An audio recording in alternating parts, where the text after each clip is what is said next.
The giant David killed was not the last. You are not supposed to know this story. Not from a sermon, not from a classroom, not even from most Bible scholars. Because this is the page of Scripture almost no one dares to open. There is a moment buried between ancient lines, a moment when David the giant slayer, the king chosen by God, was inches away from death, struck down not by an army, but by a shadow that rose to avenge Goliath. When Goliath fell face down in the Valley of Elah, Israel believed the terror was over. A single stone, a single swing, a single giant silenced, songs rose in the streets. But for the clans tied to the old blood, the death of Goliath was not an ending. It was a beginning. The Bible gives us a hint, a small phrase in 2 Samuel 21 that is easy to miss. It speaks of those who were born to the giant in Gath. Not one giant, but a line, a house, a bloodline, which means Goliath was not a lonely monster on a hill. He was the public face of a surviving remnant. And when he fell, his brothers did not simply grieve. They swore a vow of vengeance. To understand the danger David was in, we have to understand Gath. This was not just a random city. It was a frontier fortress of the Philistines. Archaeology paints a picture of massive fortifications and a culture that mastered iron long before Israel did. But the Bible hints at something darker than just technology. Scripture speaks of the Rephaim and the Anakamikos of older, taller peoples who once dominated the land. Some scholars see these not just as big men, but as a specific lineage, a bloodline that carried the physical traits of the old world, immense height, 6 fingers on each hand, and a hatred for the God of Israel that ran deeper than politics. Goliath was part of this system, a system that believed it was destined to rule by sheer terror. And when David killed their champion, he didn't just win a battle, he started a blood feud with the deadliest family on earth. So, in the quiet spaces between the verses, the Bible reveals that the war did not end in the Valley of Elah. Years passed, David grew older, and in the shadows of Gath, the brothers of Goliath were preparing their weapons. We move now to 2 Samuel 21. The scene is terrifyingly different from the story we know. David is no longer the shepherd boy running toward the battle line. He is an aging king, worn down by decades of war. The Philistines rise again, and this time, a new monster steps out of the ranks. His name is Ishbi-Benob.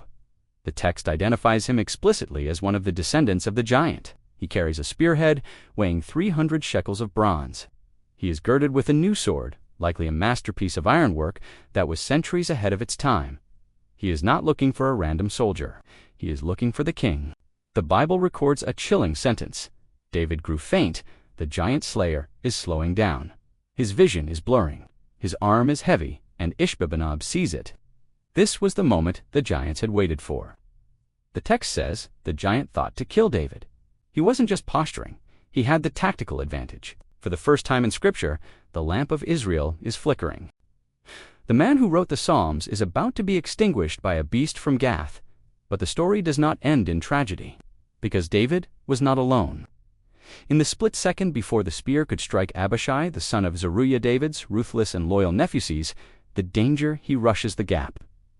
The text is brief and brutal. But Abishai succored him and smote the Philistine and killed him. The giant of vengeance is cut down not by David, but by a warrior raised under David's leadership. The shock of this near-death experience ripples through the army. David's men realize how close they came to losing everything. They gather around the exhausted king and swear a solemn oath. You shall go out no more with us to battle, that you quench not the lamp of Israel.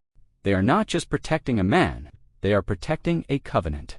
They realized that the era of David, the warrior, was ending. But the war against the darkness was not over.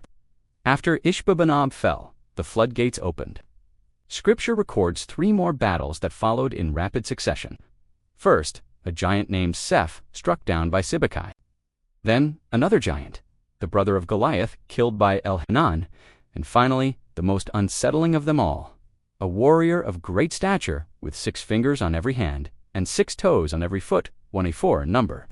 He taunted Israel, defying the armies of the living God, just as Goliath had done. But he too fell, not to David, but to Jonathan, David's nephew. Do you see the pattern? Goliath fell to David, but his kindred fell to David's men. These 4 were born to the giant in Gath, and they fell by the hand of David and by the hand of his servants. This was the fulfillment of a promise older than Moses, the purging of the land. the end of the age of the Nephilim shadows. The giants were not invincible. They were the last gasps of a dying world. David's legacy wasn't just that he killed a giant.